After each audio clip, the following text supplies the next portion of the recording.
At 4 is my biggest riser, and it's LMU.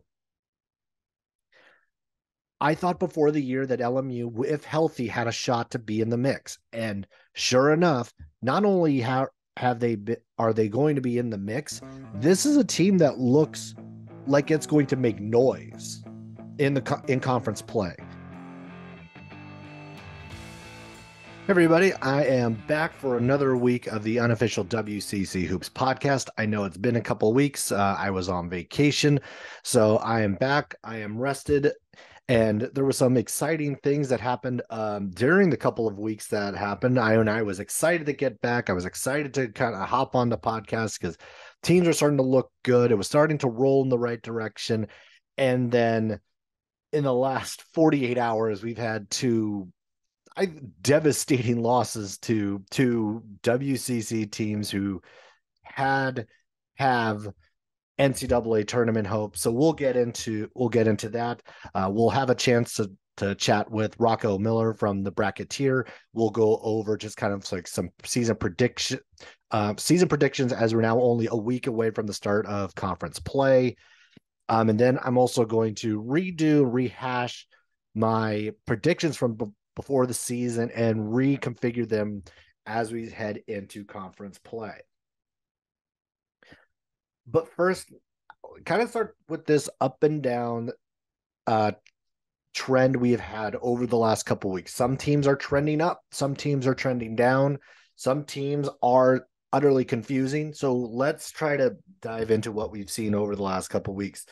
I'm going to start with BYU. BYU, I have been on all season long is not having a whole lot of faith in them. I thought that BYU did not have the right pieces around them. They did not have that guy. We hadn't seen it from Rudy Williams yet. We hadn't seen it from Dallin Hall. Obviously, you're not going to expect that from a freshman right away. They've been banged up. Spencer Johnson has missed games, still missing Trevin Knell, and that he might be returning at some point in the next couple weeks. So we'll see on that.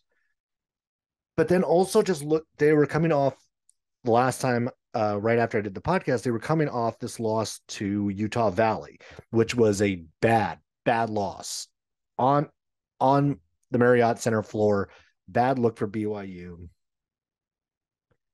And since then, they have now beat Creighton, which, yes, Creighton is in free fall, so you kind of take that with a grain of salt. They did beat Western Oregon, the D2 game. You're not going to count that one. But then they came out and beat Utah. And this is a solid Utah team that BYU has actually played very well over the course of their rivalry. So it's not terribly surprising that BYU plays them well.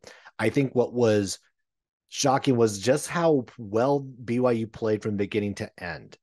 And I think probably their most complete performance of the season to this point. It does look like BYU is at least starting to put some things together and it's starting to look right. But I do want to put a little bit of hesitation on that and go too deep into it because this is a team that we've seen all year long will play up to its competition and then also play down to its competition. This is still a team that only a couple weeks ago, again, we talked about, they lost to Utah Valley. They lost to South Dakota right before that. So while it does look like BYU is starting to play better, maybe it's just because they've played some better teams, and for some odd reason, that's just how their season has gone. The better the team, the better they play. The worse the team, the worse they play. And right now, they're playing some good teams, and they are playing pretty well right now. So maybe we're looking at a trend in the right direction for them. They do have Weber State.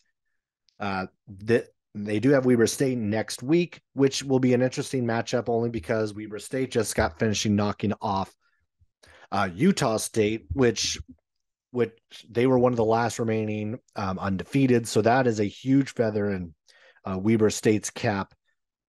And only like just another couple weeks away from the start of conference play. We have where the BYU will start with Pacific, and then they also start with Portland. So kind of a soft first week, relatively soft first week. That Portland game is going to be interesting. It's in Provo. We'll get back. We'll round back to that when we do uh, week previews for the start of conference play next week. And we're talking about this roller coaster of teams, roller coaster of wins and losses. We can't not talk about USF. USF had a stretch where they had a lot of opportunities against some very good teams. They played Utah State, lost that game. They played New Mexico, they lost a close one there.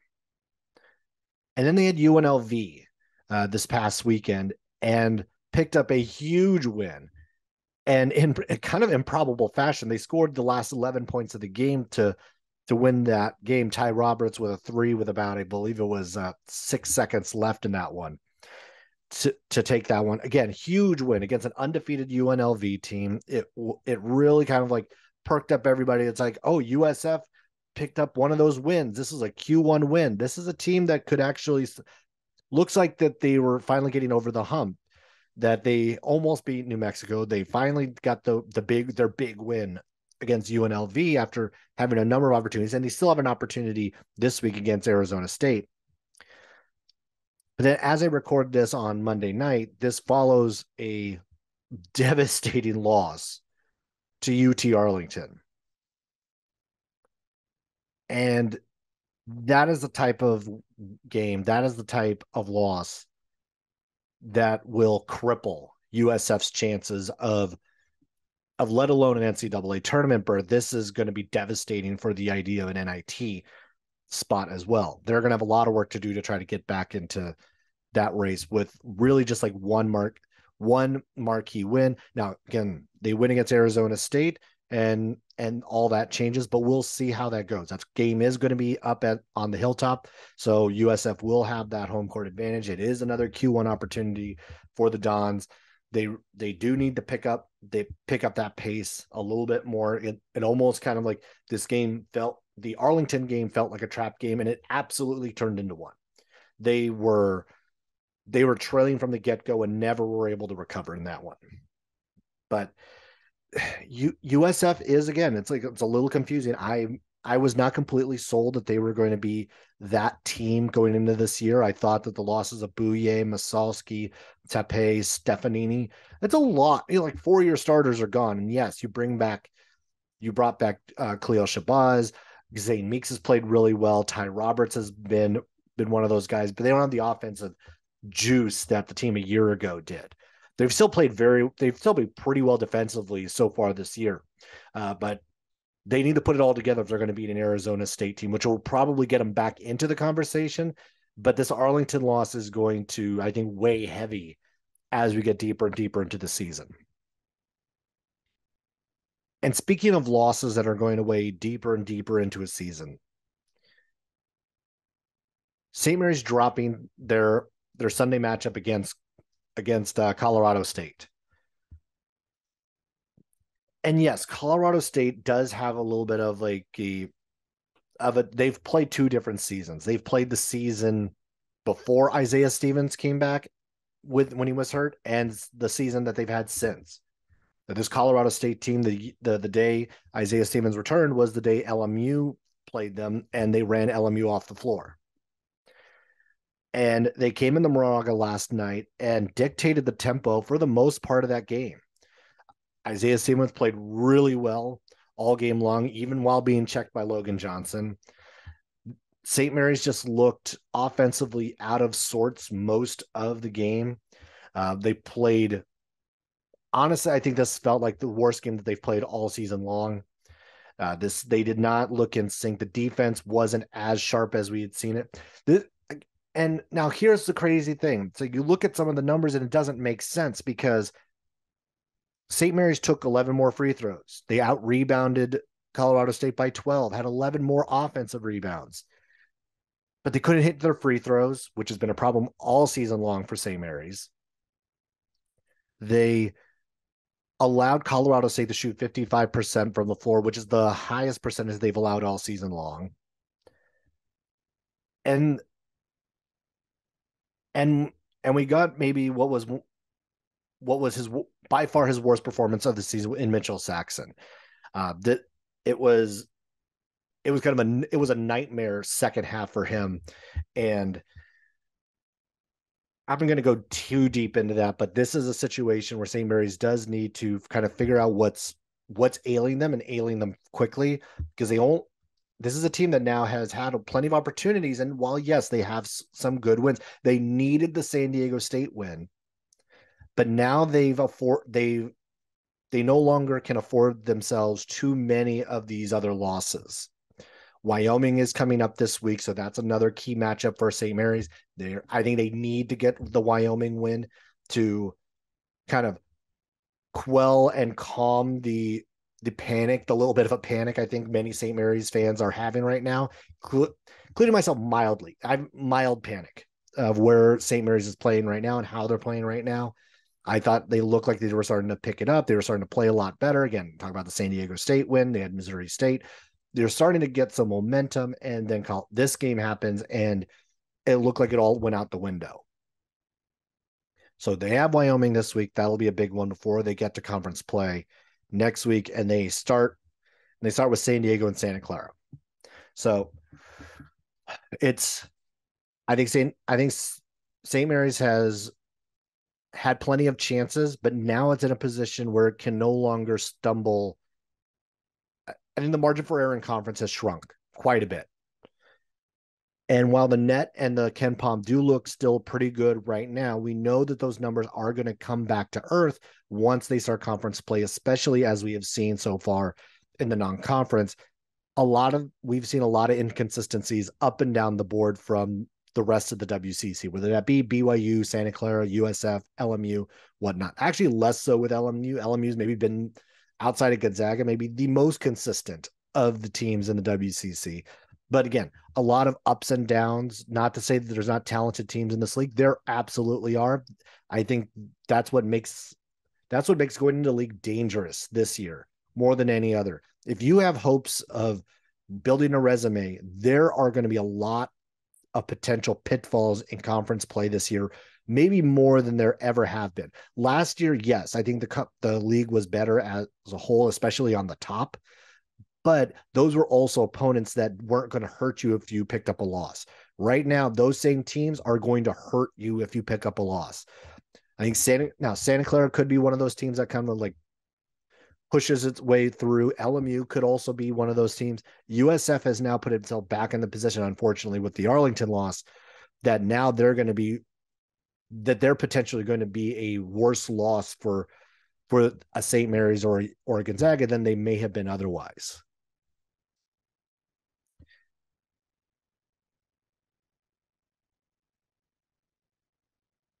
And then as far as looking at wins that were impressive or games that got away, I mean, Pepperdine also had a shot. Like they lost the Grand Canyon over the weekend, and this was a game they had.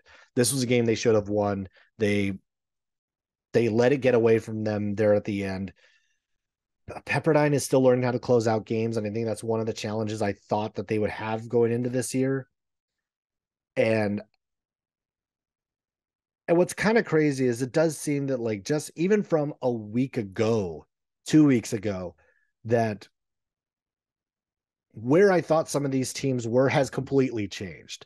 If like I did the grading, the midterm grades a couple of weeks ago, if I could go back and do that, it's like I think I'd be changing almost everyone's grade. But but to look at a little bit more, the one big positive, and if I'm going to look at that, is Gonzaga.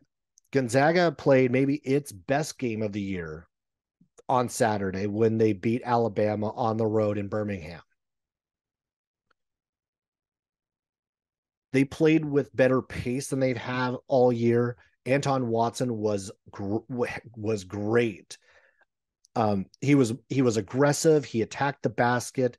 He didn't second guess himself. He really looked for his. He took advantage of the opportunities that he had. Drew Timme was his normal amazing self. I thought they had one of the defensive units out there that I thought was really interesting to kind of see this unit that was anchored by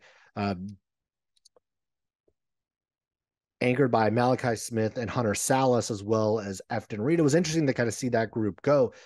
While that group was a little bit of offensively challenged, that was a very good defensive unit. It was really good, nice to see Gonzaga be able to kind of like mix and match against this Alabama team who is so ride or die with the three, that Gonzaga was able to kind of weather this early storm, because it looked like it might have gotten away from them early. But I think these tough games that they've played to this point have helped Gonzaga.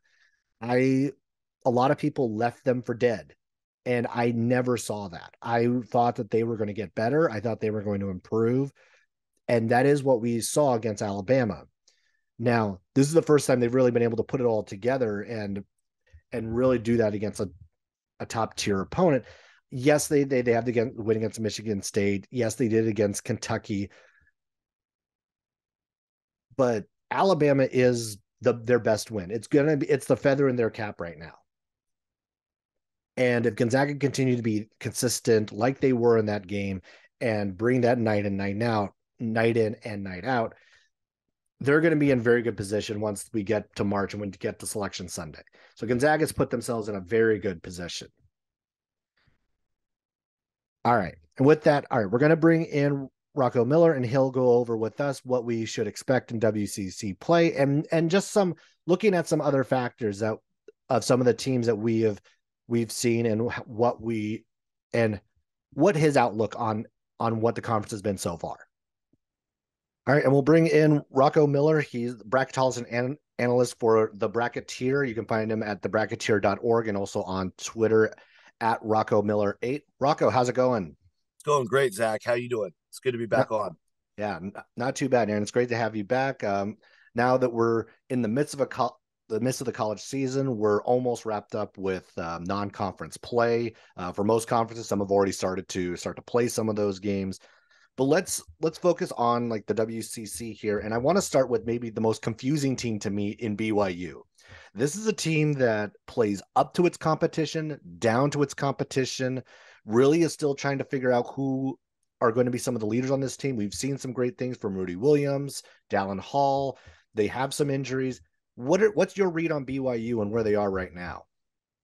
Well, I don't think anybody could argue with you on that, Zach. It has been confusing, especially to watch them game to game. Obviously, highlighted by that 2 game stretch where they were basically home for both South Dakota and Utah Valley. The South Dakota was a stunner. It's a team in the 250s, and they played it in Vivint Arena, a spotlight game in the Jazz Arena. It was a game I actually helped them. I helped them schedule. So I know they did all of that with the thought that, hey, we'll win this game by double figures. We'll move on. The fans will have a nice Saturday afternoon at Vivint Arena. And South Dakota, they've got a couple of nice players. I think they'll be good in their league. But what they did was they threw some junk zone defenses, basically what we would call mucking it up, to throw off BYU. BYU's got some abysmal shooting numbers early on. They also have been really careless with the basketball. And when you do those two things, a team like a South Dakota can come and beat you even in your backyard. And that's what we saw play out. Their next game against Utah Valley was even worse because Utah Valley is a better, more structured team, more veteran team at this point in the season. And Utah Valley really exposed them, also threw some junk zones at them and really forced them to take a lot of outside shots. It was not a pretty game for BYU, losing by 15, and that was in the Marriott Center. And I think those are the big warning signs. I think it's pretty glaring. You can go to their KenPom page. You can see they're 334th in three-point shooting, which is a shocker. They've got guys that can shoot. I mean, if you look at the two freshmen right away, Dallin Hall and Richie Saunders, everything I heard about them in preseason and in their scrimmages where they were just lights out. But they're going to go through freshman going pains, and they're really giving these guys a lot of chances to prove themselves. Dallin Hall is now kind of a ride or die guy for not only BYU fans, but Mark Pope himself. He's now drawn 4 straight starts. And so I think they're just going to let this play out. And assuming by February, March, they will start to come together. Now, we're starting to see some early signs. Timing for the Creighton game was excellent. They get Creighton without Kalkbrenner in the middle of their 6-game losing streak now and find a way to win that thing 83-80. And then, of course, the Utah win, even more impressive because Utah's a very sound, solid, don't beat themselves team. And Rudy Williams, he's basically become, I think, the heart and soul. They need him on the court almost at all times, especially in crunch time. Dallin Hall's, I'll go back to him for a second because you look at his numbers, they're not great at all. But if you look at his numbers in the last couple minutes of halves, whether it's the end of the game or the end of the first half, he's really, really clutch in finding a way to get a bucket there, almost like Mahaney at St. Mary's. So you like the promise of Hall, you like the steadiness of Rudy Williams, and then I would also just say Traore is a beast and does his thing on the glass, and that's allowed BYU to maintain being one of the best offensive rebounding teams in the conference, top 50 team in the nation. So they've got some things to build off of. They've got some wins now with Utah, Creighton, and Dayton. We'll see how Dayton does later, but to build off of as well for a resume. Right. And I mean, obviously they have a kind of a ways to go. They opened up the net almost down near the 200s. They're up about, I think, about 140 now. So they're making some progress, but it's like it still sounds like it's going to be a tough climb for BYU to kind of get back into that. And that kind of makes them dangerous coming into conference play, at least for some of those teams who are going to be vying for a tournament bid like Gonzaga, St. Mary's or whatnot. And speaking of Gonzaga, this is a team that, yes, they've had a brutal schedule. Like they've had maybe the toughest, if not one of the toughest non-conferences of the entire season, and it looked like that they were starting to figure it out. And then just on Saturday, we saw them go down to Alabama and beat a very good Alabama team. What's been your read on Gonzaga? Because it feels like that this team, there was some doubt of whether or not this team could be a Final Four team again, is actually a national title contender. But it's starting to seem like they're cleaning some of those things up that we thought were issues early on. Yeah, we'll see. So in summary, obviously, going down to Texas was not pretty. They were blown off the court pretty early in that one, losing by 19 eventually. Could not match up with Zach Edey and Purdue. That was an 18-point loss, pretty much never in doubt for Purdue there. A grinder with Baylor. That game could have gone either way. End up losing that one by one, but I think both Gonzaga and Baylor were not playing but anywhere near their best basketball. So they had some get right opportunities. A decent 17-point win over Washington, a Northern Illinois team that's not competitive, so not much to read from that result. So then that brings us to Alabama this past weekend, and in a game where Alabama loves to play like a wide open NBA style, a 5-out offense. Literally any guy on the Crimson Tide can hit a three on you, and I think that's a really nice matchup for Gonzaga because it allowed Gonzaga their offense to free flow.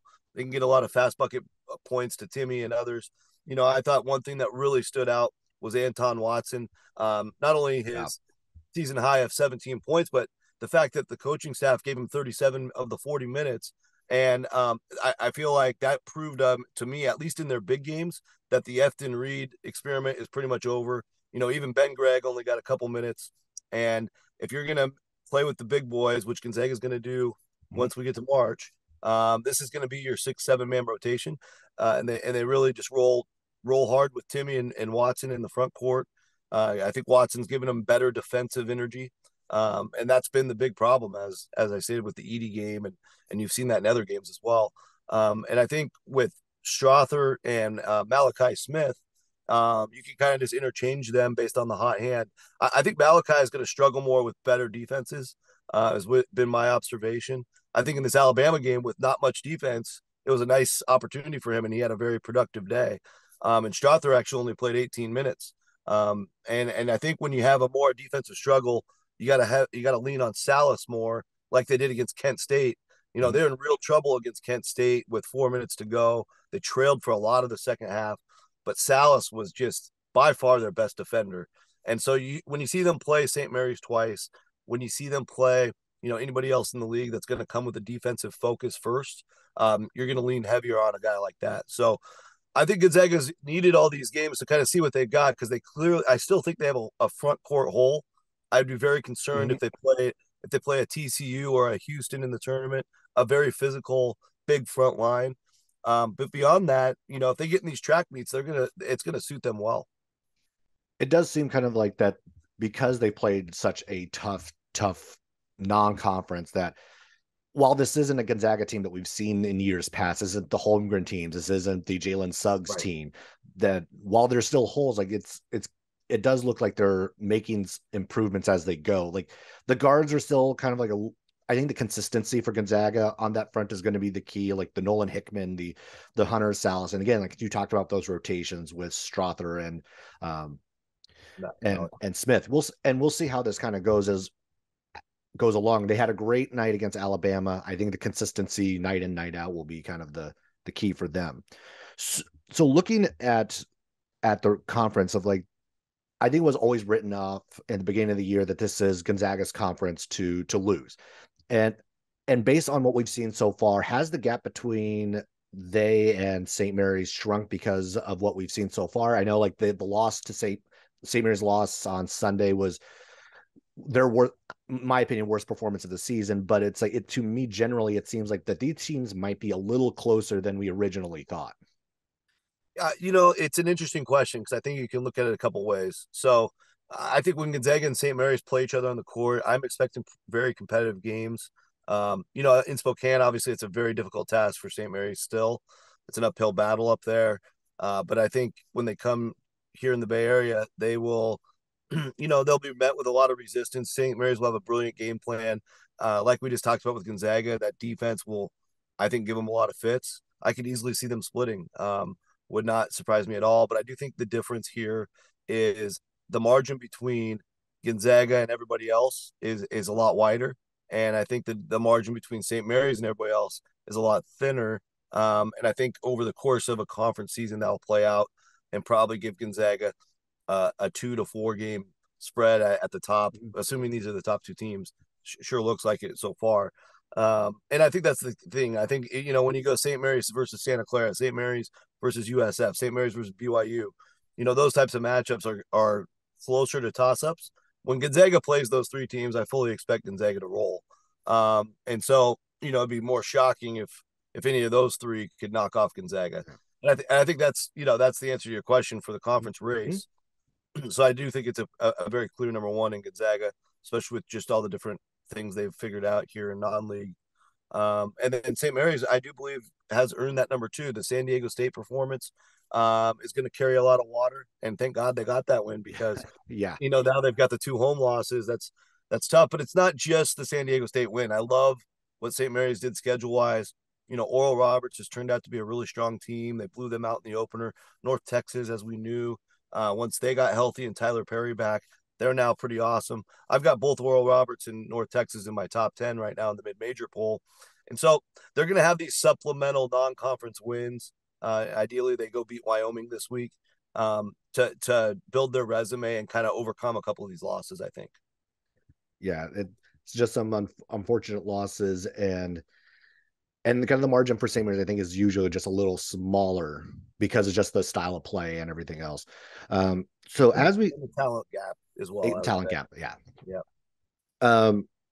As we kind of start to look at what we've seen through the first month and a half of the season, are there some players that have stood out to you? Not our typical star players, but like, has there a newcomer or a returner that's kind of like stepped up their game that's kind of like really caught your eye here early on? Yeah, I mean, this might be a super obvious one, but I think Brandon Podziemski needs to be mentioned because he's just done it all for Santa Clara in a lot of ways. In 14 games, he's got 8 Ken Palm game MVPs. Usually, you don't win game MVP unless your team's winning, so that's been huge for the Broncos. But we've all seen how close he's come to a few different triple doubles. He's usually getting in the 20-point range. The game last week, I thought against UC Irvine, he only scored 7 points, took a back seat. Carlos Stewart went for, I believe, 28 or 29, and Keyshawn Justice went for 26. So he's now proven the ability, if somebody else has the hot hand, he'll help create for them and be a good teammate. I think that's a really good sign for Santa Clara long term, and also shows his capability of an all around player, not just a good scorer. His assist numbers are up lately as well, so very encouraged by that. Also looking forward to seeing them. I believe I'll be there Thursday when they play Boise State, and ideally I'll be at their opener as well for the league when they play San Francisco next week. So I'm excited about what he brings to the table. I think like any WCC fan is. And then I think Cam Shelton deserves a lot of credit at Loyola Marymount. Every one of their D1 games, he's scored in double figures. His offensive efficiency numbers are through the roof. He's one of the most efficient players in the league. They've achieved some better results this year, I think, because of his steady play and the emergence of a few other players. But he's certainly been the leader of the team, and you look at their losses. They lost early to Riverside and basically a last minute loss by 2. The other losses are Irvine, CSU, and Utah State. None of them are bad losses. Those are all away from home, and they've beaten Wake Forest, Grand Canyon, and Nevada. I mean, this is a team I think being slept on by most. They're in basically every game. Colorado State's a tough place to go to, and they got blown out there. But beyond that, I think Shelton's a big reason why he gives them a great chance. You still have LePepe there. Justin Arens came over from Ohio State, and I'm really intrigued by what Chance Stevens has brought to the table, especially in the Wake Forest win as a sleeper freshman. Just to give you another name, Yeah. but yeah, there's some good stories brewing down in Los Angeles from LMU. Yeah, LMU has been definitely the pleasant surprise so far in the non-conference. And I mean, I I was kind of like cautiously optimistic that they could actually kind of jump into that group. Like everyone was talking about, like these 3 through 8 teams in the WCC that are just going to mangle each other. And LMU was kind of like just on the outside of that group. And now it Yeah, turns out it's like LMU has been the most consistent. LMU is going to be right there in the mix so long as they stay healthy. I feel like that is always one of the biggest keys. They've been so banged up over the last few years that when they're healthy, like they clearly can be a factor in this league. yeah, absolutely. They're such a competitive team and tough team. I think some of that too was last year's disappointment. Nobody wanted to put their neck out on the line for them again a second year because the roster at least apparently didn't change a lot. But like I said, with the emergence of Stevens and some of the improved play of the vets, makes a lot of sense that they've taken a jump this year. And I'm happy for Stan Johnson. I mean, we all loved what he did his first year. Last year took a big step back, and now appears to be right in the mix here in that like 3 through 6 range in the conference. I certainly have more confidence in them than teams like San Diego or even Pepperdine. We'll see where Portland's going. Obviously, they're somewhere in that range, but we're still trying to figure out the pilots as well. All right. Then I'll let you go. But before I do, what's like if I put your feet to the fire, who's going to be that third team in the WCC that will end up getting that one of those buys in Vegas? Yeah, foot to the fire. It could go any other way. I think San Francisco's in the driver's seat, at least resume wise. They won the UNLV game, and they had New Mexico for 37 of the 40 minutes. I was there for that as well. So I think San Francisco's got a great group of characters. Obviously, a few holes, maybe front court wise or defensive wise. I feel like they're getting better game by game. It's probably either them or BYU. I'll go with our backyard team, San Francisco Dons, just to put something on the line here. Yeah. But very very easily could see BYU. I do like Santa Clara, I think, more than most. And then I would say LMU and Portland are the deep sleepers. All right. Sounds good. All right, Rocco. Thanks for hanging out. You can find Rocco on Twitter at Rocco Miller 8, and then also check out the website bracketeer.org. Thanks again, Rocco, for hopping on, and we'll catch you down the road. All right, sounds great, Zach. Thanks for having me again. Thanks. I want to thank Rocco one more time for hopping on. It's always great to have him on and be able to chat some college basketball. I mean, he knows about as much as anybody in the entire sport. Like he knows like every team you can think of, and he's got this, and he's right here locally. Like he's in the Bay Area, so he knows our local WCC teams very well. So, all right. So as we go into the last week of the non-conference, 1 week before the start of conference play, I want to revisit my preseason predictions and really kind of like examine where I thought everybody was and where I think they're going to be now.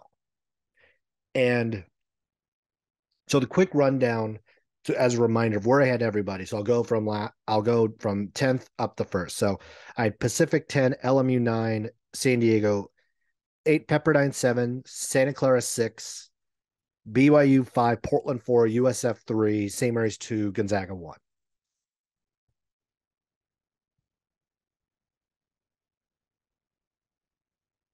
1, 2, and 10 have not changed. Gonzaga is still 1, St. Mary's still 2, Pacific is still 10. Although I will say that Pacific, I think, has played better than I thought they would. I think they've clearly made a leap from where they were a year ago. That doesn't mean that they're going to be any better than 10th, but I do think that they're a lot more competitive than my preseason prediction would have had. All right, so let's take a look at the rest of the league. So I'll start at 9. At 9, I now have San Diego, which is I moved them down one spot from where I had them at 8. San Diego has been confusing to me. San Diego still has not really lived up to what many believe that they could be. Not to say that they're not talented, because they are. It doesn't seem like they've been able to put it together against a quality opponent. So San Diego, 9. Another team that I slid down only one spot is Pepperdine. I think Pepperdine has shown that they're still really young and they still have a lot of growing to do. There is a ton of talent on this team. Max Lewis, Houston Millette, Mike Mitchell, Javon Porter. This team is going to be really good. They're just not there yet.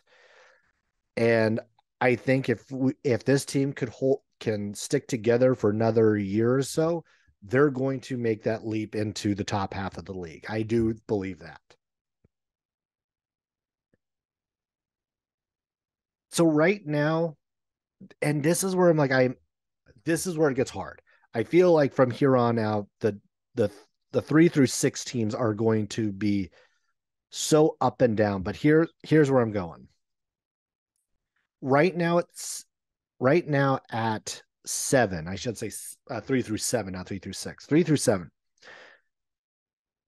The team I have at 7 is still BYU. The inconsistency of BYU is what concerns me most. That they play up to their competition, they play down to their competition. I could see them losing to Pepperdine. I could see them dropping one to San Diego. They did drop one to Pacific last year. So BYU is a team that is on paper more talented than most of the rest of the teams in the league, short of Gonzaga, St. Mary's, and maybe Santa Clara. But BYU, to me, I think has to show a level of consistency that we have not seen yet. That at the very least, the other teams in the conference have shown a little bit more, not much more, but a little bit more. At 6, man, I hate to do this because they have so much promise. They are such a veteran team. I'm putting Portland at 6. I've slid them down a couple of spots. I had them at 4. I'm sliding them to 6. I I have a hard time not focusing on that North Dakota State game. I have a hard time not focusing on how the Oregon game went. Even though they beat Villanova, even though they almost beat Carolina, even though they almost beat Michigan State, and they had a great weekend that weekend, even though they, again, rightfully so, they think they should have won the other two. They have been way too inconsistent on the highs and the lows, and on more times than not on the lows. Portland is playing with more level of expectation. No one is overlooking them right now. No one going into the season, no one was overlooking them, and I think that's playing a large part of that.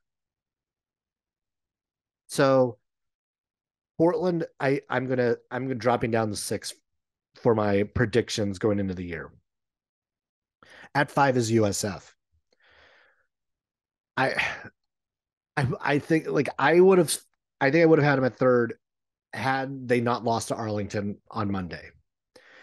Uh, the margins are so close right now that I feel like something like that is going to weigh pretty heavily. This is also a team that I don't think has a large margin for error on the offensive end. They honestly look a little bit more like kind of like a poor man's version of St. Mary's. Like they play pretty good defense, but are they going to score enough points? I don't know if USF is that has that consistently. And right now, I still think they're going to be top half of the league, but right now I would put them at 5. At 4 is my biggest riser, and it's LMU. I thought before the year that LMU, if healthy, had a shot to be in the mix, and sure enough, not only are they going to be in the mix, this is a team that looks like it's going to make noise in conference play. I believe they were 8-3 last I looked, 8-3, 8-4. They won the Jamaica Classic. They have some really solid wins. This they're playing with confidence. Cam Shelton has been one of the best players in the league so far this year. They've You still have Kelly Pepe. You still have some really key pieces on this team, and they're deep. This is a deeper team than LMU has had in a long time. And while they did have a down year last year for any number of reasons, go ahead and have your pick. I think LMU has proven thus far to be one of the most consistent teams in the non-conference. And I think that's going to carry over well in the WCC play. So LMU 4. At 3 is Santa Clara. I think they have the best player in the league, not named Drew Timme. Brandon Pajemski has been everything that Santa Clara could have hoped for. He leads the team in points, rebounds, assists, steals, you name it. Brandon Pajemski has given that to Santa Clara. And in the last few weeks, we have seen the others start to come with him. Keyshawn Justice has started to play really well the last few weeks. We've started to see more consistency out of Carlos Stewart. And Carlos Stewart was a guy like I was cautiously high on him before the year because he reminded me in some ways of Jared Brownridge. And we're starting to see kind of some of that. It was like I forget who the opponent was, but in one of the recent games where he scored 29, this is a team that has the offense.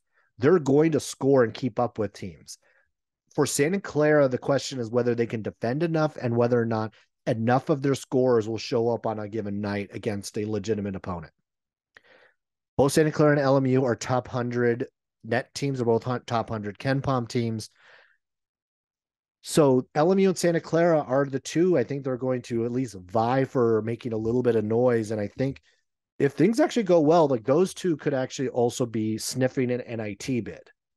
And I think just like that idea that the bounce back up for LMU from a year ago could be an NIT bid is kind of amazing. Even if it's like an outside shot at this point, that still should be acknowledged as a pretty amazing accomplishment for that program.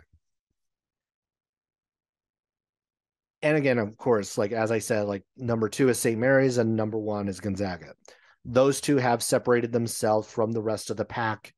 I don't. This is not your Gonzaga team of last year or the year before. I think St. Mary's has in the 3 losses they have had this year, they're very clear issues that they have, and it's going to be a matter of cleaning up. Like this is the St. Mary's team that is the worst free throw shooting team in the league, and actually the worst free throw shooting team of a Randy Bennett team in about 10 years. It's been a long time since the St. Mary's team has been this poor from the free throw line. And it's cost them enough games. Like all 4 losses are, I believe it's now by combined 15 points. So they're losing close games and they're being bitten by the free throw bug. Not to say like obviously they've also not executed well down the stretch in a number of games. So there's also that. So let's not point just directly at the free throws.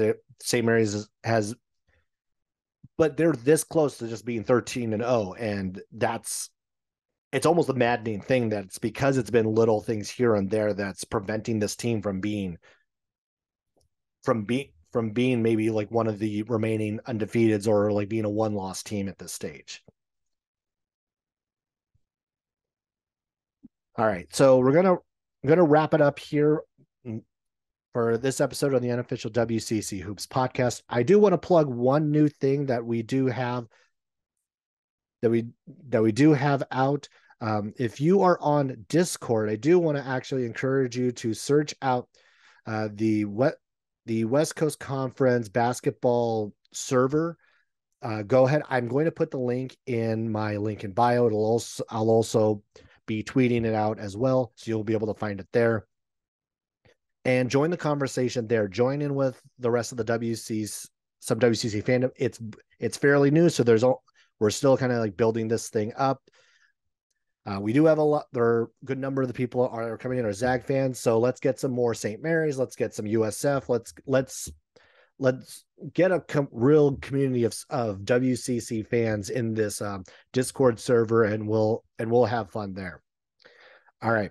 So again, that'll do it for this episode of the Unofficial WCC Hoops podcast. Be sure to subscribe on YouTube. Be sure to also like and share the podcast on Spotify, Apple Podcasts, wherever you get your podcasts. Follow me on Twitter at Post by Zach, also on TikTok, Post by Zach. All right. All right, and that'll wrap it up. So again, I'm Zach Farmer, and I will catch you later.